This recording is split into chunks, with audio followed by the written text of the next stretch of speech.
ये कह रहे हैं ये देश किसी के बाप का नहीं है, ठीक है। तो मैं कहता हूं कि ये देश शरजील इमाम के चमचे सीजेपी का भी नहीं है। मैं ये भी कहता हूं कि गजवाए हिंद के उमर खलीद जी के चमचे अभिजीत डिपके का भी नहीं है। और मैं खुलकर बह रहा हूं कि यह देश उनका भी नहीं है जो कहते हैं देश में 27 लिंग हो। महिला और पुरुष नहीं है, कह रहे हैं हमारे देश में 27 लिंग होने चाहिए। यह देश उनके बाप का भी नहीं है।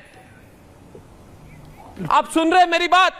यह देश उनके बाप का भी नहीं है जो कह रहे हैं आज कि यह प्रोटेस्ट चलती रहेगी जब तक मैं इशारा ना करूं। यह देश वो अमेरिका के बाप का भी नहीं है। वो अमेरिकी पूंजीपति जो अमेरिका में बोल के कहता है कि मुझे हिंसा फैलानी है, मुझे बिटचैट करवानी है, ये देश उनके बाप का भी नहीं है। ये रिपब्लिक भारत के स्टूडियो से सुन लीजिए कि सुनियोजित तरीके से आपने हिंसा फैलाने की कोशिश की। आप एक्साइट हो गए कि और हिंसा फैलाएंगे। देखिए, जितने इधर हिंदुत्व में विश्वास करने वाले राष्ट्रवादी लोग हैं, हिंदुत्व में विश्वास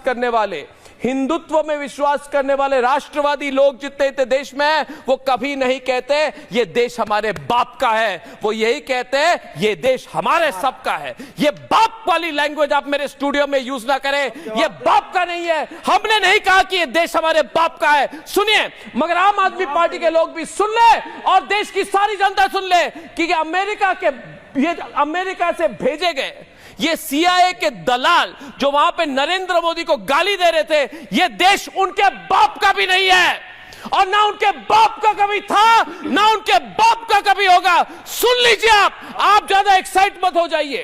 ये बाप वाली लैंग्वेज मेरे स्टूडियो में नहीं चलती है। ये राष्ट्रवादी नेटवर्क है, ये सब आप तक वाले को बोलिए।